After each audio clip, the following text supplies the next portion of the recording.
Susan Cash was born on May 3rd, 1842 in Johnson County, Illinois. She was the first of 7 children born to Nelson and Nancy Cash. Nancy's maiden name is unknown. When Susan was born, her father was 37 and her mother was 32. Susan grew up in Williamson County, Illinois, where her father worked as a farmer and her mother worked as a housewife.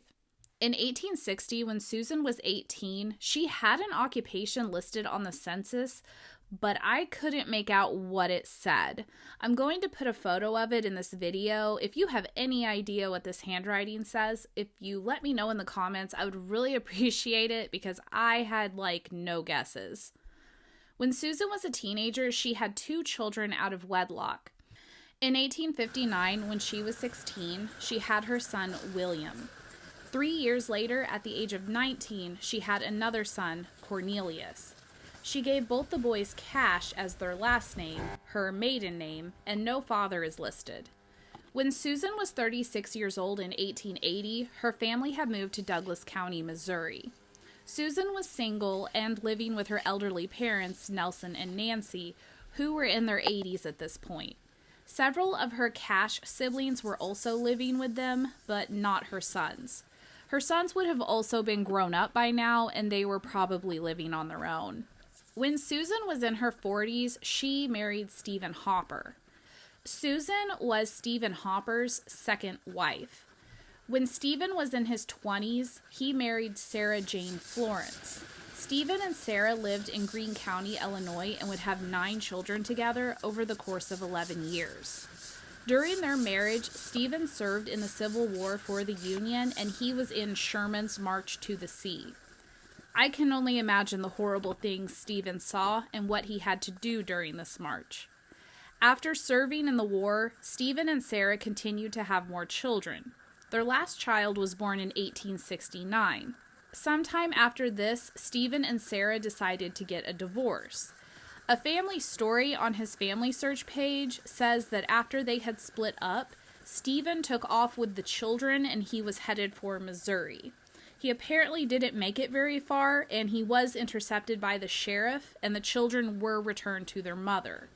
Stephen still ended up traveling to Ozark County, where he met Susan. On February 2nd, 1885, when Susan was 42, she married 53-year-old Stephen Hopper. Susan and Stephen did not have any children together, and the couple would only be married for 6 years due to Stephen's passing away. Stephen passed away first on May 29, 1891, at the age of 59. Susan would follow him 11 years later. Susan passed away on May 20th, 1902. Her stone says she was exactly 60 years and 17 days old when she passed. I wasn't able to find a death certificate for Stephen or Susan, and quite frankly, there are very few records of Susan. Again, if anybody can find anything more about her or any photos, let me know. I would appreciate any information. This was one of the harder stories I've had to do just because of the lack of info. Susan is buried at the County Line Cemetery in Ozark County, Missouri. Susan is buried next to her husband, Stephen. I also cleaned Stephen's grave and will be posting his video soon. Susan's son William is buried at a nearby cemetery in Ozark County called Sweeten Pond. When William died in 1940, the County Line Cemetery's road had been shut down and the church and cemetery had stopped being used. If William had even wanted to be buried by his mom, it probably wasn't an option. Her younger son, Cornelius, is buried in Elmira Cemetery in Arkansas County, Arkansas. Her stone has what looks like a rose engraved at the top. Her epitaph reads, "Rest, mother, rest in quiet sleep, while friends in sorrow o'er thee weep." Here are the before and after pictures of her stone. I took the after shot 3 months after the first cleaning, but her stone cleaned up immediately the first day I cleaned it. I uploaded her cleaned photo to her Find a Grave and updated what her epitaph said since it was so dirty you couldn't read it. If you want to hear more stories like this one, make sure you subscribe to my channel. I post a new video every week. Thank you so much for watching.